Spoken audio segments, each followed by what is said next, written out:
Bishop going back. Bishop still going back. And that baby is gone. The A's have walked it off in extra innings. What is going on,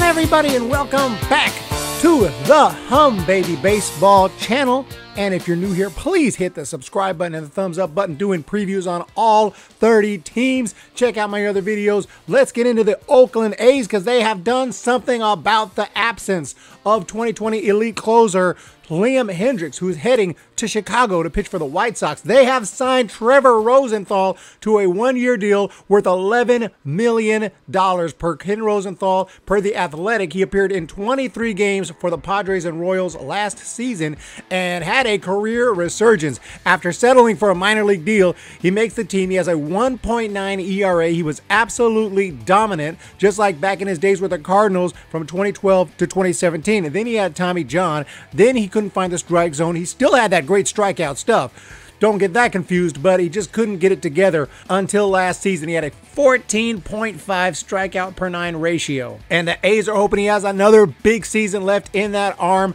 and he earned a big contract for 2021. There was no way the A's were going to pay Liam Hendriks the massive deal he wanted, so they're going to settle with Trevor Rosenthal. And they also added first baseman / DH Mitch Moreland. He has 20+ home run power. He can get plugged in that lineup as a DH to replace Chris Davis, who was shipped to Texas, and he had a pretty good 2020. Hit .265 with 10 home runs in just 136 at-bats for the Padres and the Red Sox. So the A's are gearing up to compete again. They finished first in the AL West in 2020, and they are looking to repeat. And not only that, they're looking to finally get over the hump and make it to a World Series and preferably win one. Every year they've gotten a little better since 2016, and they are going to continue to do that. And we're going to look at this roster because it looks pretty damn good. But first, some more additions. They even added Pete Kozma, if you remember him, the former Cardinal. I thought he was long retired, and they're bringing back, and this is huge, Yusmeiro Petit, maybe the most underrated player in the game. He had a 1.66 ERA in 21, and if you were not aware, he is a Major League Baseball record holder, or at least he was. I don't think it's been broken, but he broke an MLB record, retiring 46 consecutive batters with the Giants. 46 consecutive batters, and he also came one out from a perfect game. So obviously Petit has good stuff, and he continues to pitch well for the A's. The bullpen will be better with Adam Kolarek, and they also picked up Cody Thomas, who will be in the system, left-handed hitter, and he should be big league ready very soon. Aramis Garcia, a good powerful bat, could give the A's more catching depth. He could be a backup catcher. And Danny Jimenez, another former Giant, and he's a flamethrower, used to be in the Blue Jays system, came over to the Giants. He never really got a full opportunity. I mean, he didn't pitch well, but he didn't get very much of a sample size before they decided to send him back to Toronto, and I was not happy about it. I'm like, why are you going to pick up a Rule 5 guy just to send him back? You got to keep him all year long, and the Giants had a huge chance to do so in just a 60-game season. They sent him back. I was like, okay, well, now he's with the A's, and that bullpen is going to have a lot of heat. So after all those moves, this is the new starting lineup, an example of it for 2021, and you still got Ramon Laureano at the top, elite defender, dynamic player, brings energy, brings a powerful bat. He didn't have a great 2020. That's going to go for a lot of these guys. He hit just .213 with 6 home runs, but I expect a bounce back year from Ramon. He's just 26. He's going to have a better opportunity to prepare. This goes for everybody, of course, with a more normal, not completely normal, but more normal spring training. And then there's Mark Canha, one of the A's most valuable assets, 30 home run potential, which he proved in 2019. I mean, he hit 26 in just 410 at-bats. He's going to hit 30 over a full season. And then Matt Chapman had a down year as well, but he had a bad hip. He had injury issues. He needed surgery. I expect, with that recovery, for him to be a lot better in 21. Especially as the season goes along. So, he has a potent bat. He's a Gold Glove fielder at third base as well. And then Matt Olson, another guy who can crush the ball, also had a dip in his batting average last year, dropped all the way to 195. But he's got that Gold Glove defense. What's interesting is you got all these down years, yet the A's finished first in the division. Imagine if all these guys, play to their potential. The A's should be clear favorites. Although there is some competition in the West, it's not the strongest division. So then there's Sean Murphy, another strong two-way player. He is a full-time big leaguer. He proved that in 2020 with a .364 on base, 7 home runs and just 116 at-bats. And then Mitch Moreland replacing Chris Davis. And I think, he's not going to hit 45 home runs like Chris Davis might, but he's going going to get on base more. He's not going to strike out as much. He could even go out and play a little first base. Mitch Moreland, I mean, again, I don't know if you consider that an upgrade or not. Just depends on how you look at Chris Davis. But I know Chris Davis, he wasn't good in 2020, even with the power. So, you got to feel like, Mitch Moreland should be just fine there. And then Stephen Piscotty, another right-handed outfielder who can crush the ball at times, but doesn't have the consistency of Laureano and Canna. And he seemed to be like on a slow decline for the past couple years. He hit 267 with 27 home runs back in 2018. He will get another shot, but also the A's have a couple prospects. Kai Tom, a Rule 5 pick from Cleveland, hit 290 with 23 home runs in AAA in 2019. Nice defensive flexibility in the outfield. Powerful left-handed bat who's going to get every opportunity in 2021. And then, like I said, Cody Thomas, another lefty bat with some power, could get called up at some point or could make the team out of spring training. So we'll see with Cody.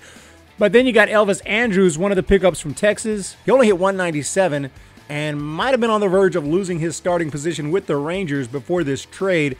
He hit the injured list twice last season, but still, amazingly, I was shocked to learn he's only 32 years old. I thought the guy had to be 35. He's been around forever. Only 32, and as recently as 2019, he hit 275 with 12 home runs. So the A's have reason to believe that he can still have another nice season. And then Tony Kemp, a good veteran, solid contact hitter at second base who can get on base. Overall, I think this lineup is just as good, if not better, than last season, and I think they're going to perform better with a regular spring training, with, being more healthy. Some of these guys have had injury issues. Obviously, Matt Chapman, once he's fully recovered from his surgery, should be a beast again. I think Kai Tom and Cody Thomas provide very valuable left-handed bats and a good outfield depth in case guys like Piscotty aren't getting it done. And the lineup is good. It's powerful and amazing considering the low payroll of this team, and that's what the A's do best. And I'm going to give this lineup an A-. The rotation looks pretty similar to last year, although it might get changed around a bit, the order, but, it's still good. Chris Bassett has been amazing since his Tommy John surgery back in 2016, 2.29 ERA last season.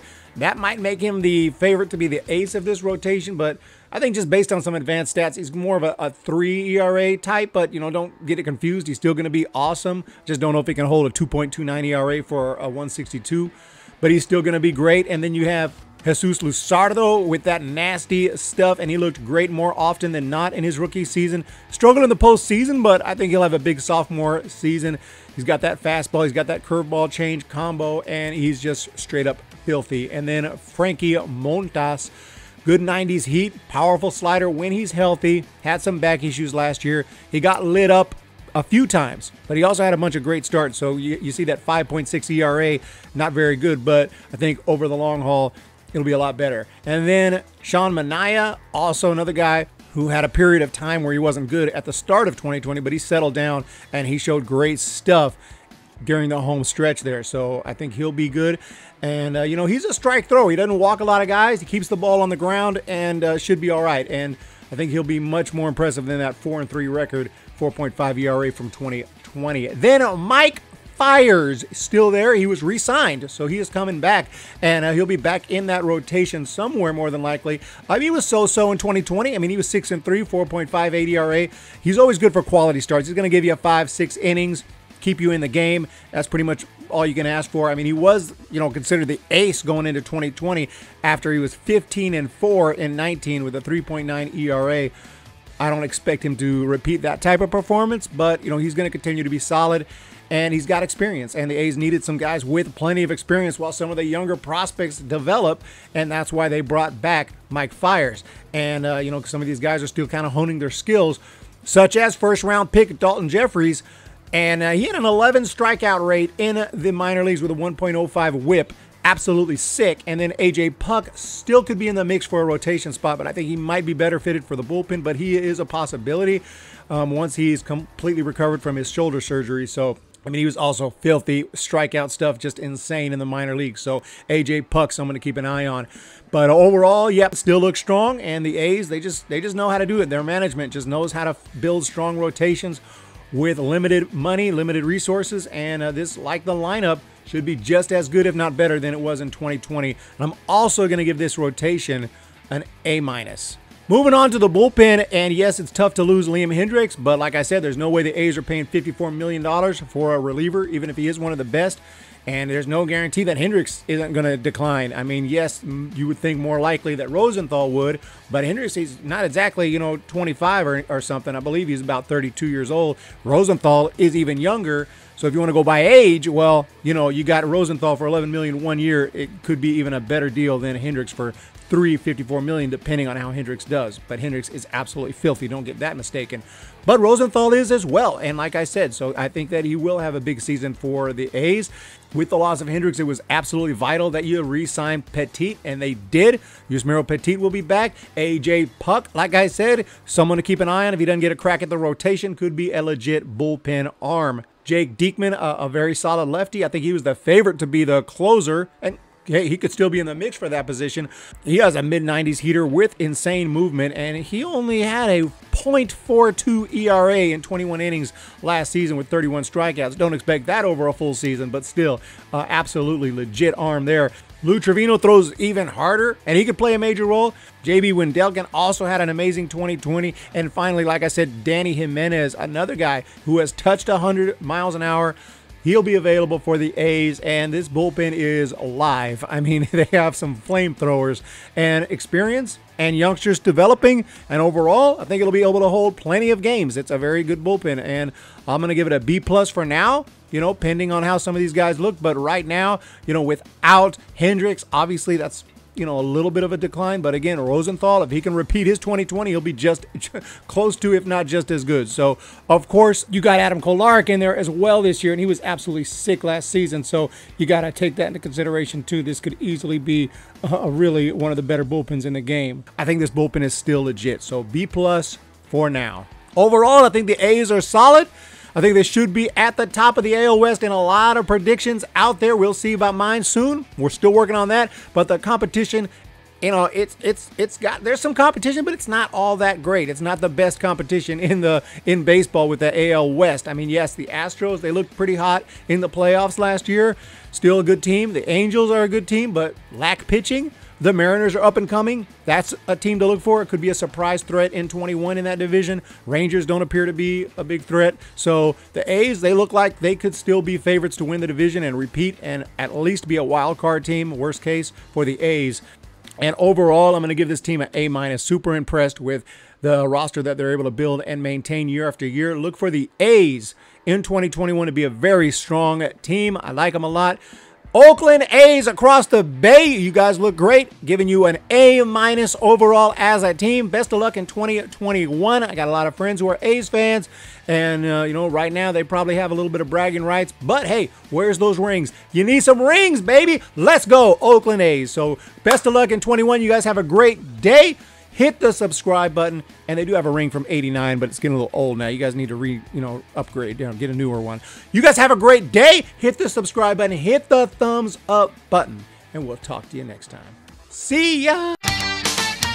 When the Giants come to town, it's bye-bye, baby. Every time the chips are down, it's bye-bye, baby. History's in the making at Oracle Park.